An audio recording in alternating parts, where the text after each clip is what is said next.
Hello and welcome to Noble Mind. Noble Mind is a podcast exploring mindfulness, meditation, and psychology.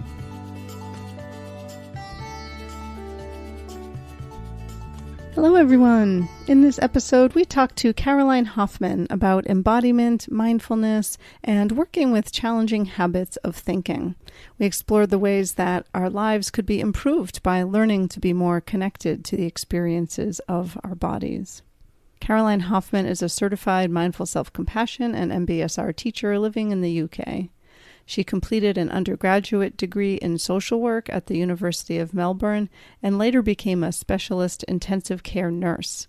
She has been a pioneer in the field of integrated medicine with many professional trainings, including Chinese acupuncture and shiatsu.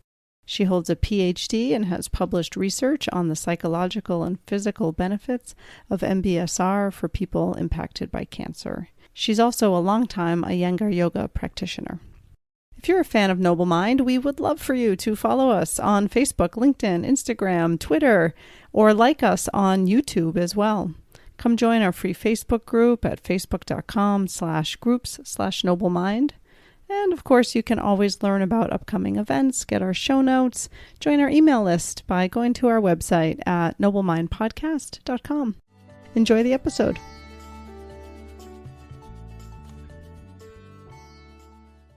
We are here with Caroline Hoffman. Welcome to Noble Mind. Thanks so much for joining us today. Thank you. And why don't we have you just start us off by telling us a little bit about your background and some of your work. Well, first of all, thank you for inviting me. It's great to be here and to kind of share with your audience what I've kind of learned along the way. So just to start about me, I'm Australian, my background. I grew up in Australia. And I've always had a kind of real curiosity about life and the meaning of life.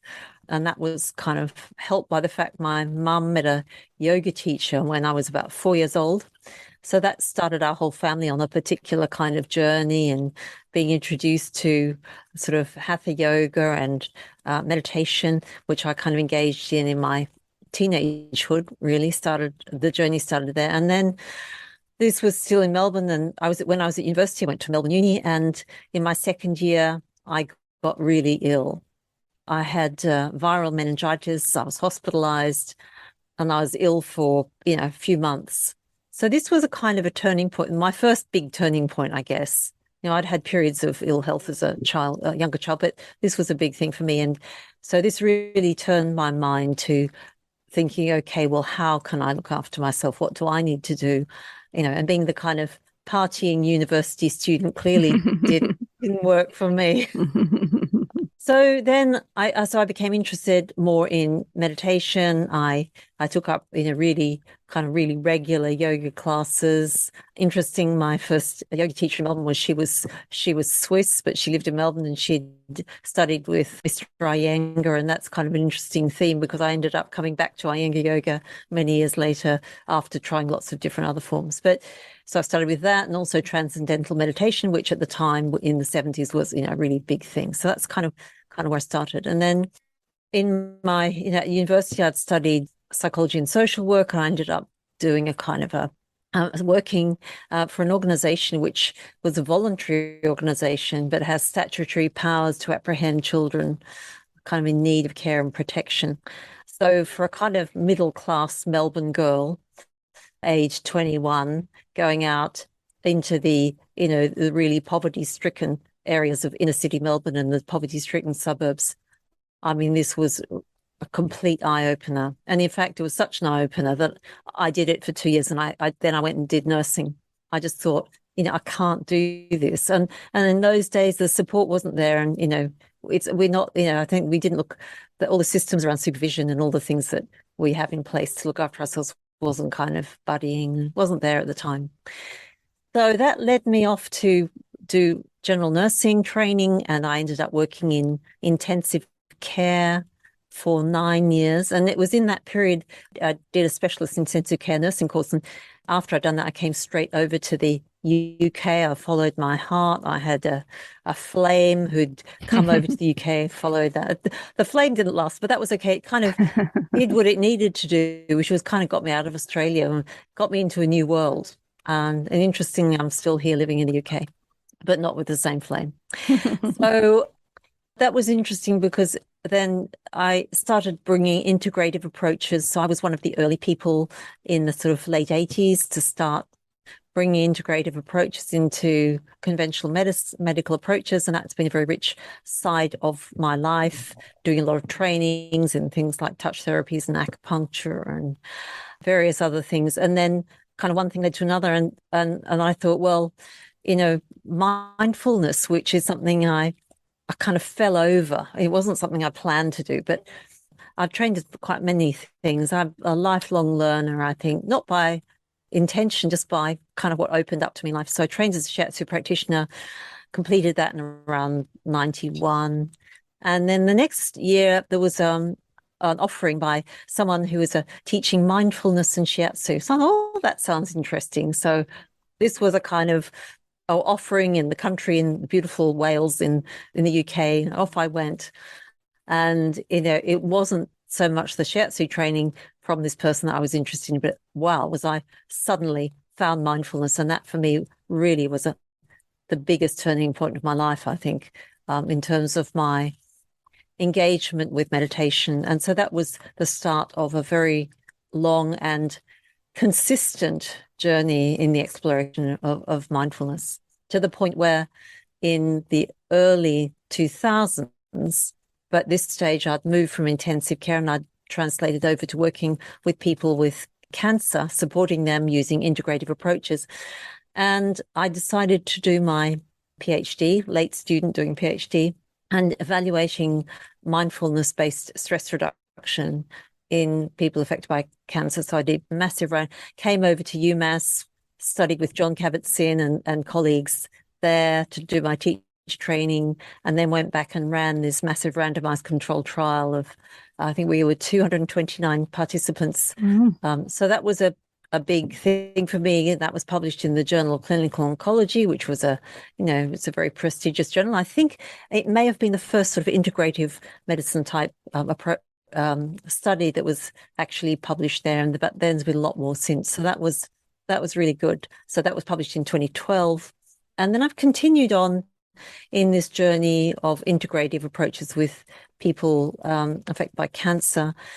And my study was specifically with people affected by breast cancer. And then I did another study because I then trained as a mindful self-compassion teacher with the Center of Mindful Self-Compassion and the course by Kristen Neff and Chris Germer, and trained as a teacher with them, became a certified teacher. And then I did a piece of research where my co-teacher, Sarah Eager, who's was a retired psychiatrist, and I co-taught the program for people affected by breast cancer at the organization I was working for, Breast Cancer Haven. And so that's just been written up and just being published as we speak in Alternative Therapies and Health Medicine. So that's kind of exciting to see the benefit. Great. So I've been and I've also been a bit of an educator and a bit of a writer and researcher. So yeah, bit of a jack. I'm going to call myself a jack of all trades, really.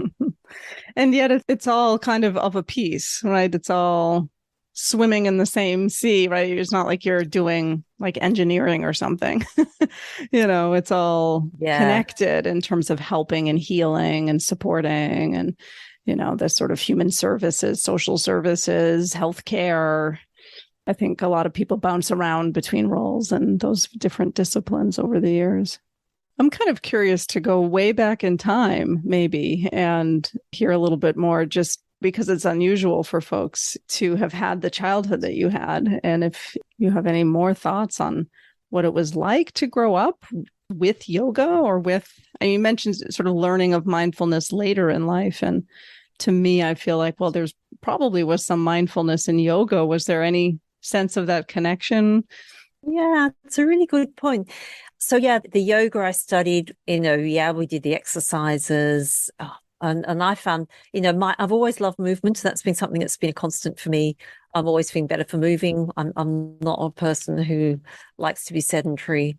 I find the movement of things like yoga and other things which are kind of rhythmic that are so helpful for the mind and the body and the emotions.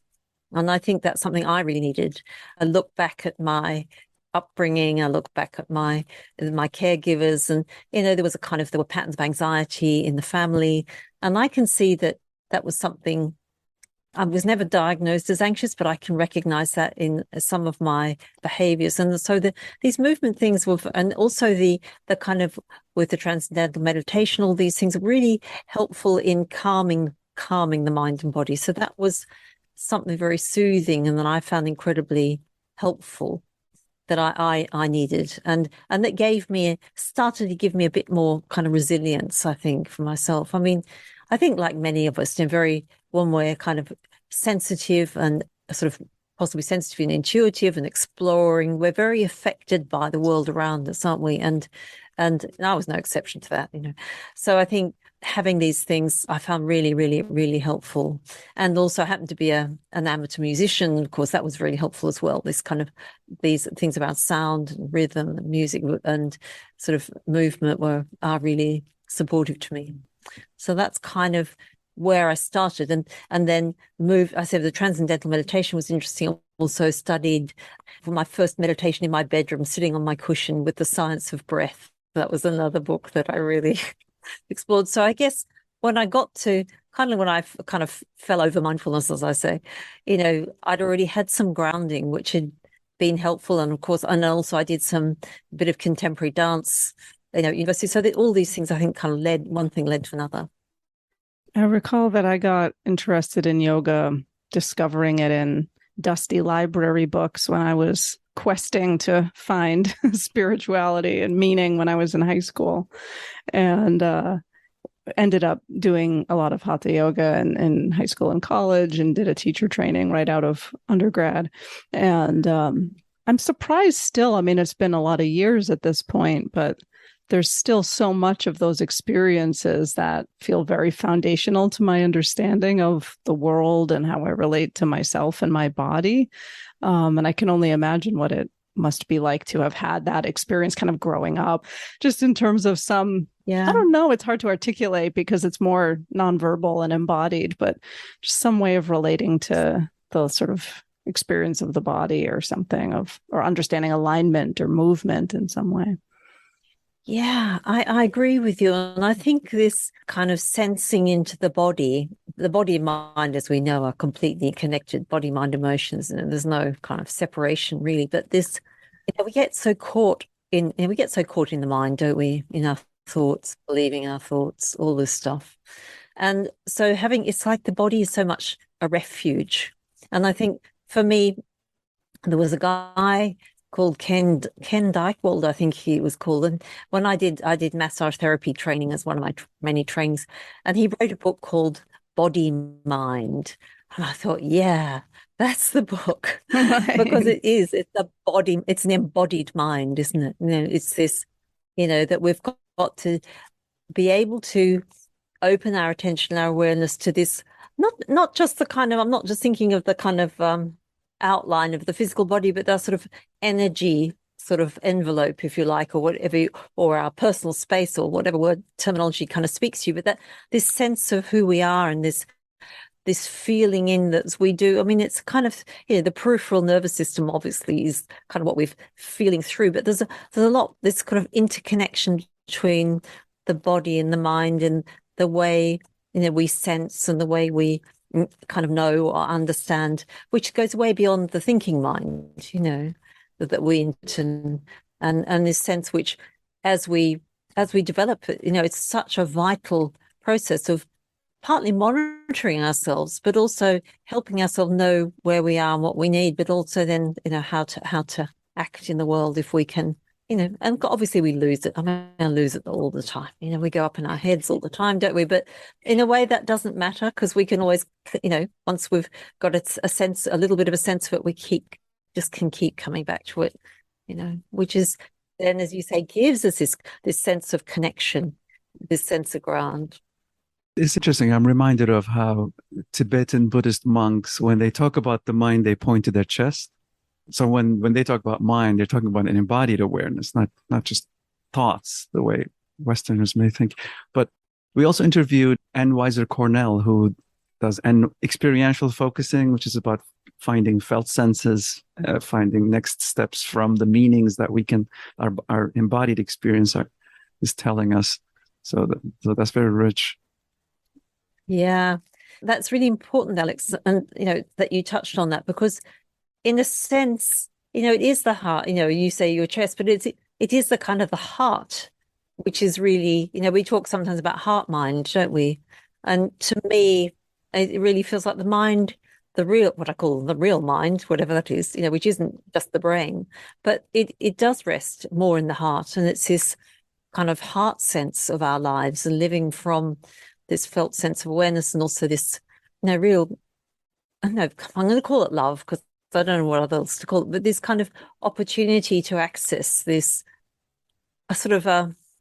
this kind of ocean that's within us, that we're so, when we're busy and we get so cut off from so easily. But also, on the other hand, we can keep coming back to accessing this kind of energy of kindness and love and compassion, and this sort of kindly awareness that we can bring to the world. And when we can start to access some of that, how it changes the world around us, how it changes our experience of our own lives and the world, kind of no matter what we're going through.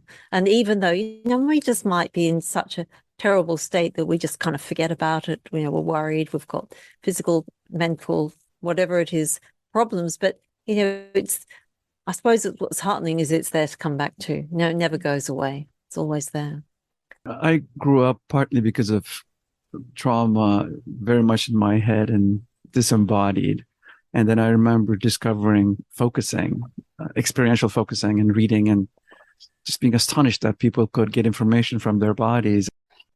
What a different experience of life, not just to follow thoughts around, which I think many people perhaps in our civilization think that thoughts are true. So it's a completely different approach to return to the ground of the experience as the body, which I think is what you're saying repeatedly. Yeah, it is, because our thoughts are kind of dangerous, really, and we do believe them, don't we? That's the problem with thoughts. It's so easy to just slip into that habitual, this is me because I think, and these are my thoughts and they must be true, and I go off on this tangent.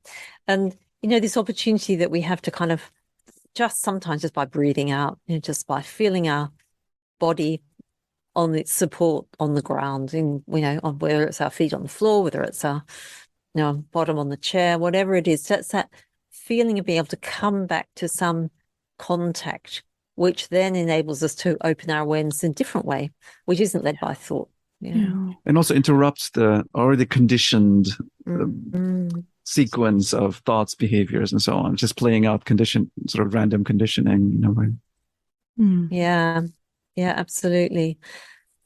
And for me, I think one of the, the interesting, one of the most, I think there's lots of things which are around our, if we come to kind of how we practice. If we have a formal practice, perhaps we do kind of mindfulness, meditation, or self-compassion, whatever it is.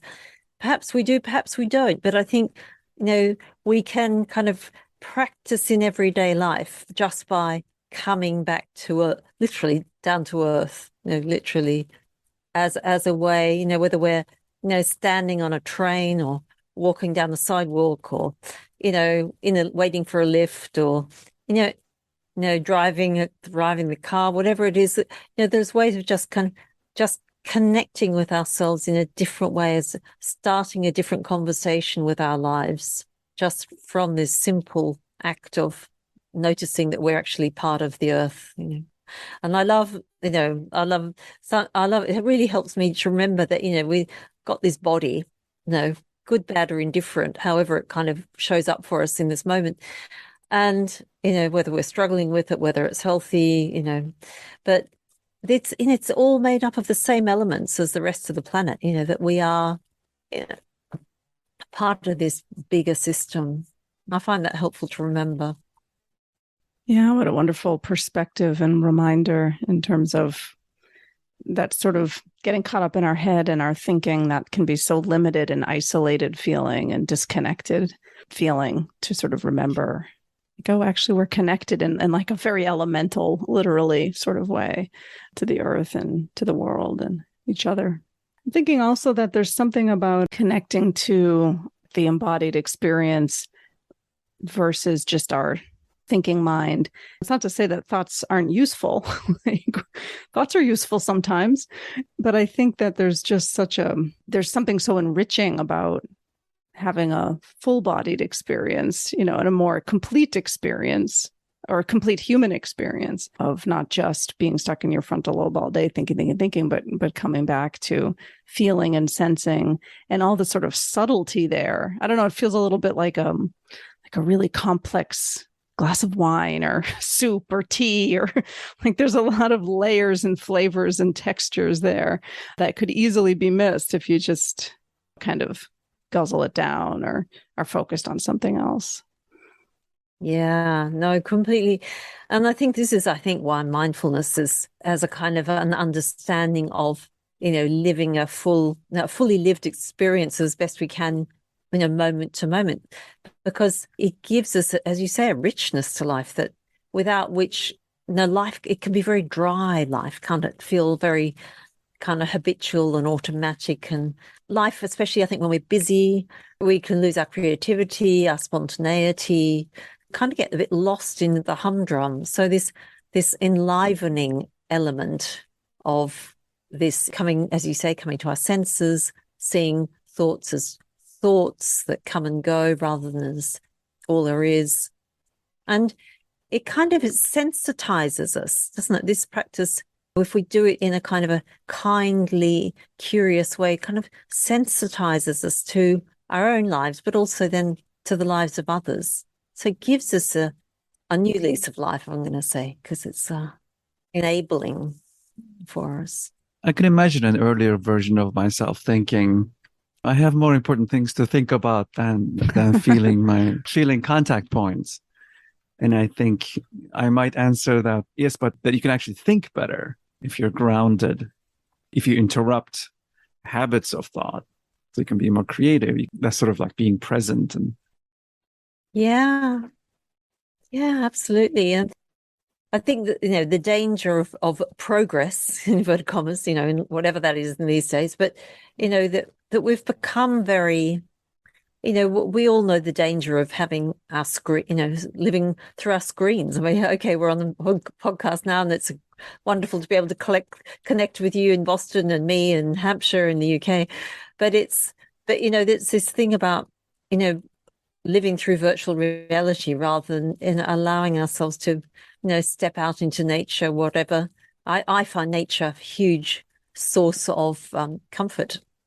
And it's an important way of supporting my mind. The outside environment helps to shape in some way the inner environment. So if I can be somewhere where I'm not always feeling kind of hemmed in and everything's kind of too busy, too noisy, too intense, too full on, to give ourselves that space, whether we live in the city or in the country, but that opportunity to step out into the nature and have that nurturing to support our own minds, I think and hearts and minds and bodies.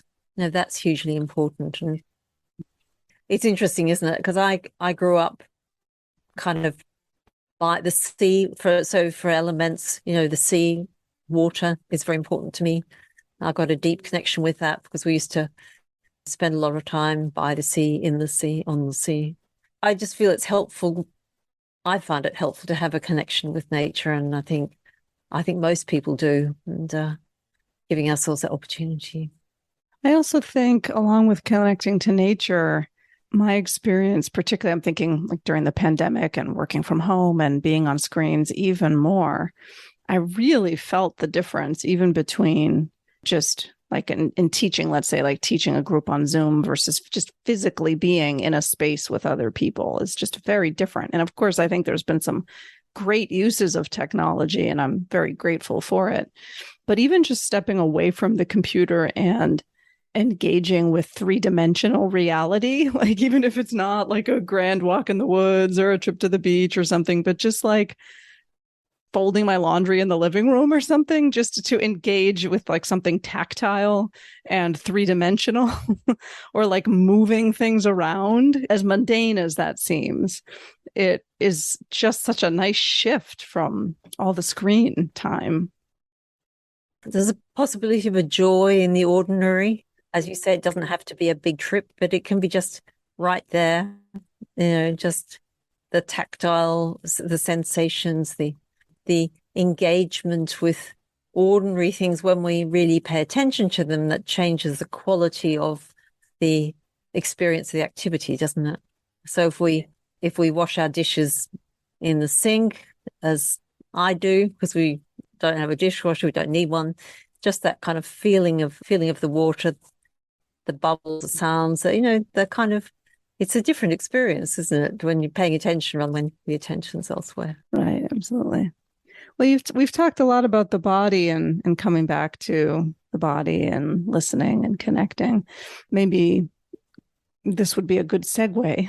Obviously, for a lot of people, being in the body means being connected to their embodied experience, involves pain, discomfort, coping with illness. And I know that that's something that you've also spent a lot of time thinking and feeling about. So I'm wondering if you have any thoughts, related to this idea of like, okay, I'm coming back to the ground, coming back to my body. But what I'm reminded of when I get there is pain, discomfort, chronic illness. Maybe even trying to be in the body is hard when you're getting treatments all the time. And anything like in that general theme. Yeah, I mean, as we know, the body doesn't stay well through life. It has these difficult times, and sometimes this we have conditions that we have to live with that are painful and difficult. So the first thing that comes to my mind is we kind of start where we are.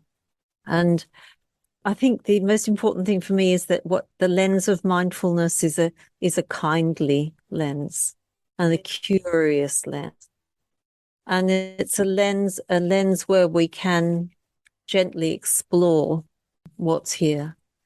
And part of that kindness and curiosity, and there's no force in it. And I think this is the important thing. There's nowhere to get to. We're not trying to make anything happen. We're not.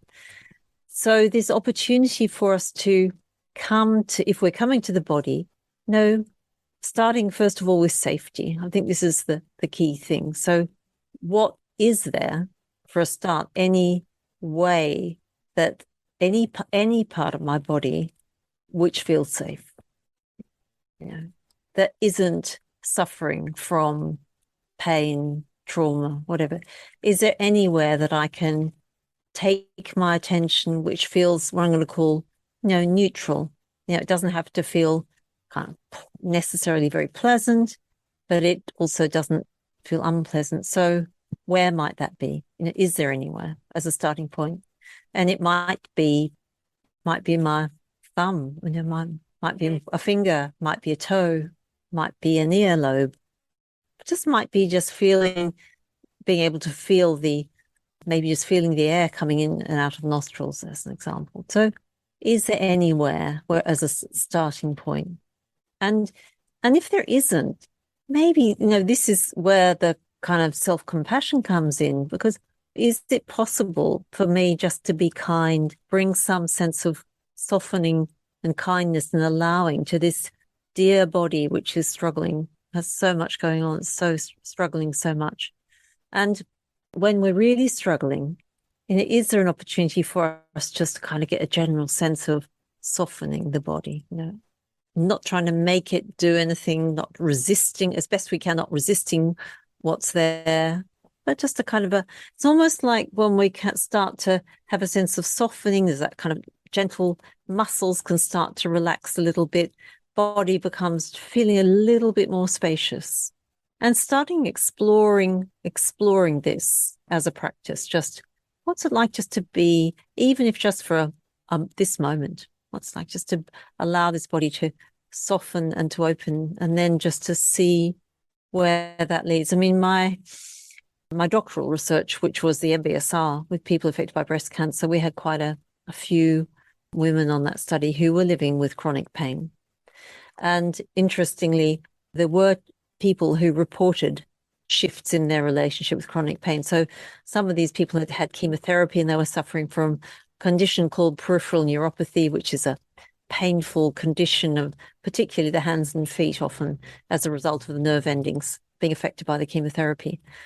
And what we found was that people started to report that just by this kind of gentle approach of being with themselves, where they're only going as far as felt right in that moment, but over time the practices did help with chronic pain. And I'm sure, I'm not saying by no way a panacea, but I think for some people it can be a helpful way to find a little bit of relief. And I think it goes for mental pain as well.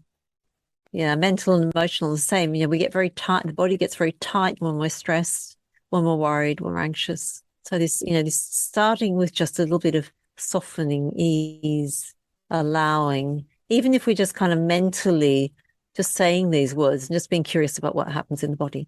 And I suppose we experience mental pain in the body as well. Am I correct in that? Okay, you're nodding.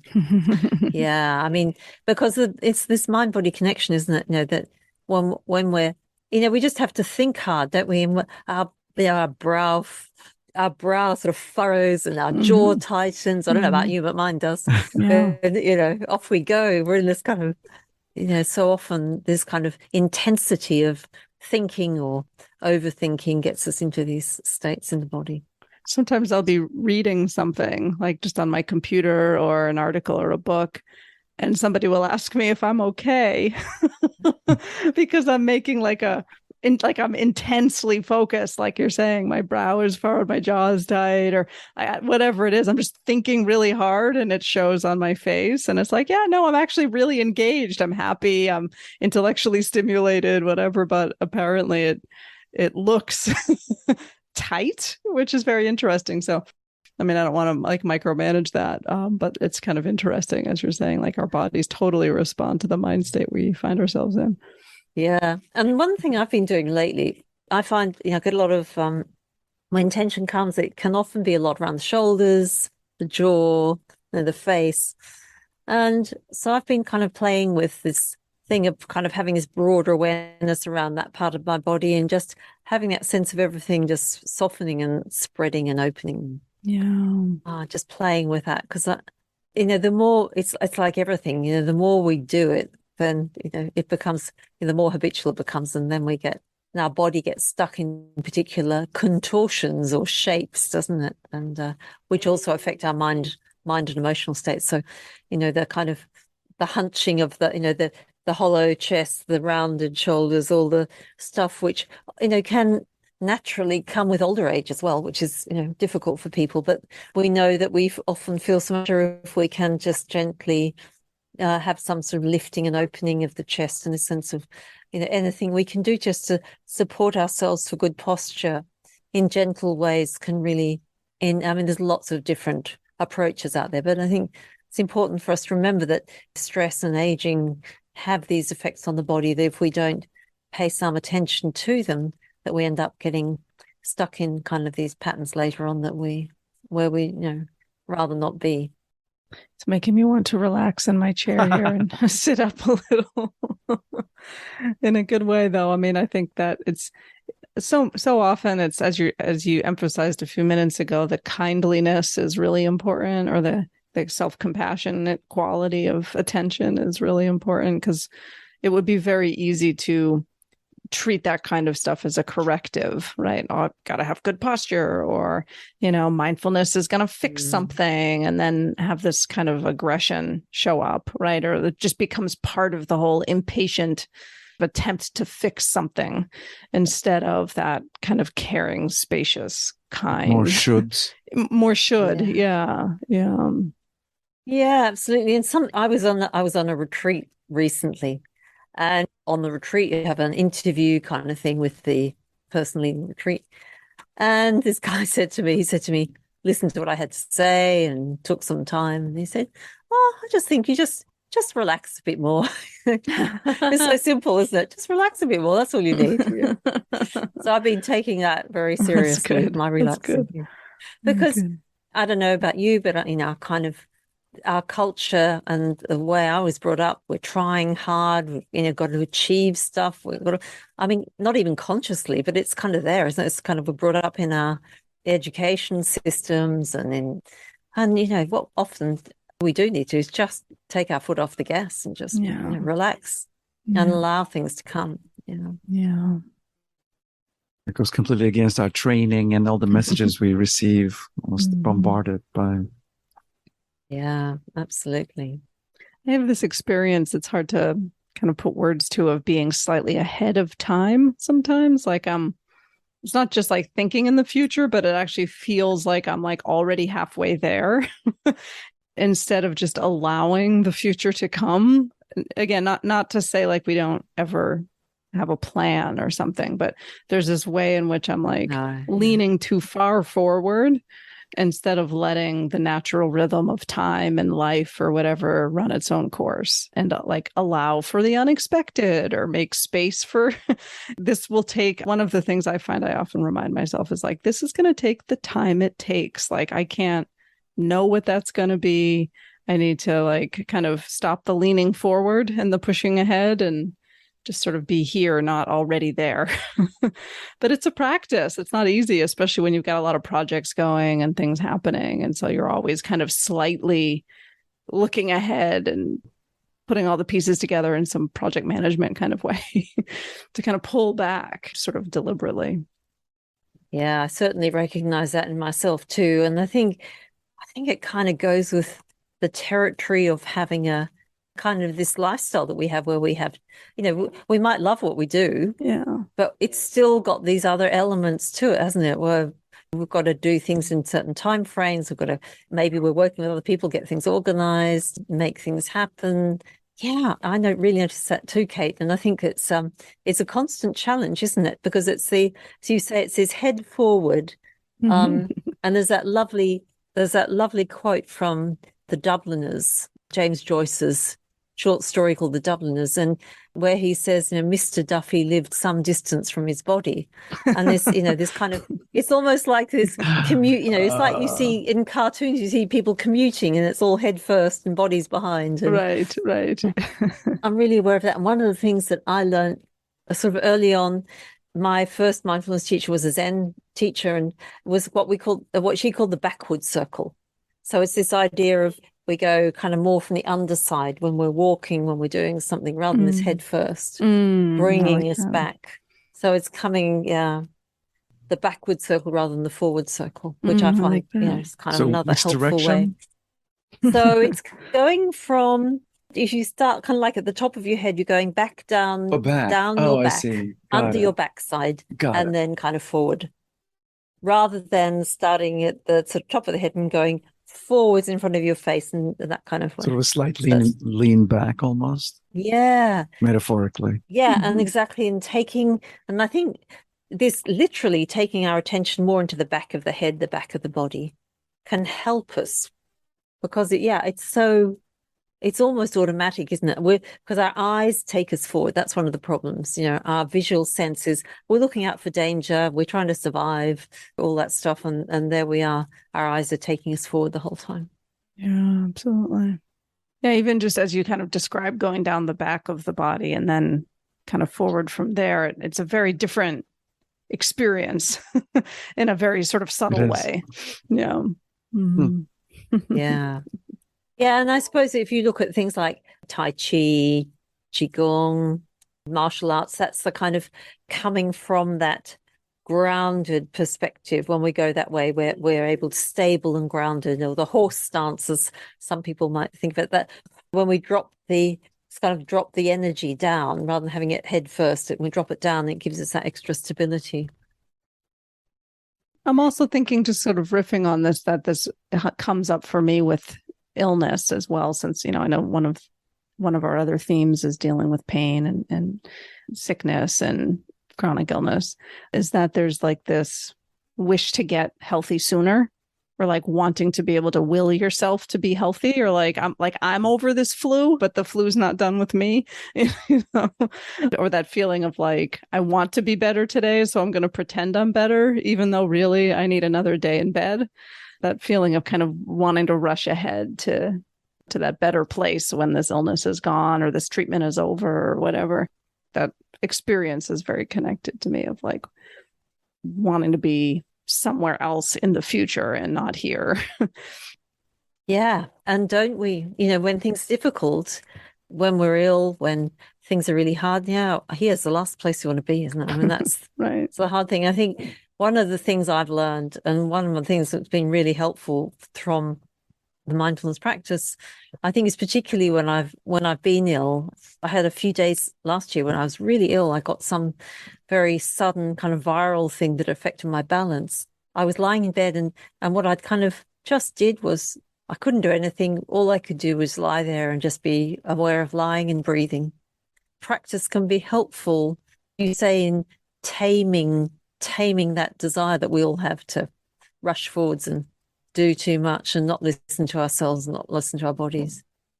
I don't know what it's like in your working environment, but the people who work with me or I work with, we're looking after people affected by cancer, supporting them. If we've got to look after ourselves, we can't be running on empty and trying to look after other people. It just doesn't work. No. Being so intimate with the healthcare system must be interesting for you to see how societal forces play out and result in various disease states and suffering, almost foretold, perhaps. Yeah, it's interesting, isn't it? So, I mean, life's so uncertain, isn't it? About, none of us know what's going to kind of happen at any moment around our health. We think maybe we are okay now, but we never know what might happen. It's a big topic, isn't it? The impact of society on our health. I feel like I'm saying this from a very educated middle class kind of point of view, because I feel for me, it's easier for me to look at my health and look at my well-being and think what I need to do. I mean, I've got the time, I've got the means to do it. I think what I find is more difficult is people who are maybe working 3 jobs or who have really struggling on the poverty line or struggling with mental health or addictions. I think whatever it is, that those kind of other layers that really impact so much our ability to care for ourselves.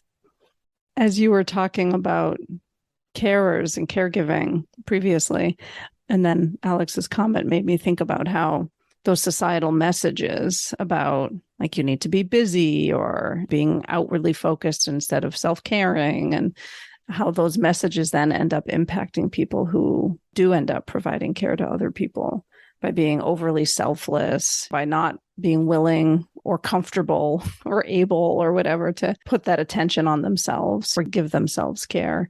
So it's maybe a little more subtle than what you were meaning to bring in, Alex, but that's what comes to my mind is just those sort of societal messages and how they impact how we even relate to ourselves and our willingness to give ourselves care or attention. Yeah, you're absolutely right, Kate. And how can we break some of these societal habits, aren't they? Or cultural habits? And are there enough people to start to break that? And I think one thing the COVID-19 pandemic's taught us, I don't know what it's been like in the States, but certainly in the UK, it's really given people permission to talk about mental health and well-being in a much more open way. Mm-hmm. Yeah. And about looking after themselves, because it's brought challenges to everybody's mental health, no matter, I think, how resilient any of us are. I've certainly struggled at times. I'm sure everybody struggled with what was going on and the impact of it. So is there enough of a movement? And I kind of feel like there is now to start to challenge all that.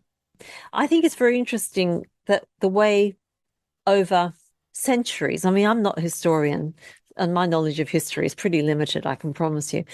But I was kind of fascinated to learn is that, before what I'm going to call the Victorian era, there were times when people were much more self-expressed, much more open, much more able to talk about things, where pink was the boys' color, and that's right. It was all these different worlds, things that are different.